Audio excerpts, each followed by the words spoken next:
Hi friends, எல்லோரும் எப்படி இருக்கீங்க? இன்றைக்கி முட்டை பாலாடை எப்படி செய்கிறோங்கிறத பார்க்கலாம். வாங்க வீடியோக்குள்ளே போகலாம். ஒரு பவுல் எடுத்துக்கோங்க.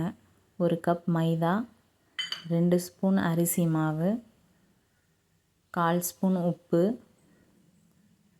ஒரு முட்டை உடச்சி ஊற்றி இது எல்லாம் கலந்து வச்சுக்கோங்க.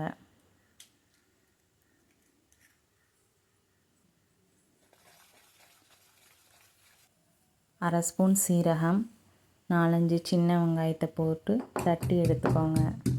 தட்டி எடுத்ததை நம்ம ஏற்கனவே கலந்து வச்ச மாவோடு சேர்த்துக்கோங்க. 1/4 ஸ்பூன் மஞ்சள் தூள், கொஞ்சமாக தண்ணி ஊற்றி அதை நல்லா கரைச்சி எடுத்துக்கோங்க. நல்லா தோசை மாவு பதத்துக்கு கொஞ்சம் அதிகமாக நம்ம கரைச்சி எடுத்துக்கணும். ரொம்ப தண்ணியாகவும் இல்லாமல் ரொம்ப திக்காகவும் இல்லாமல் எடுத்துக்கோங்க. அரை கப் தேங்காவை எடுத்து வச்சு அதில் ஒரு 6 ஸ்பூன் சர்க்கரை சேர்த்துக்கோங்க. அதை சேர்த்து ரெண்டையும் நல்லா மிக்ஸ் பண்ணி வச்சுக்கோங்க. இதுதான் நம்ம உள்ளே வைக்கிற ஃபில்லிங்.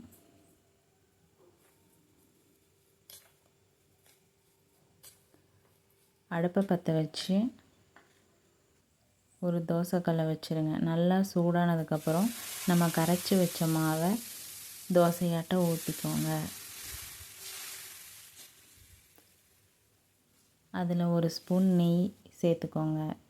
ஆயில் கூட சேர்த்துக்கலாம். நல்லா வெந்து வந்ததுக்கப்புறம் திருப்பி வேக வச்சு அதை ஒரு பிளேட்டில் மாற்றிக்கோங்க.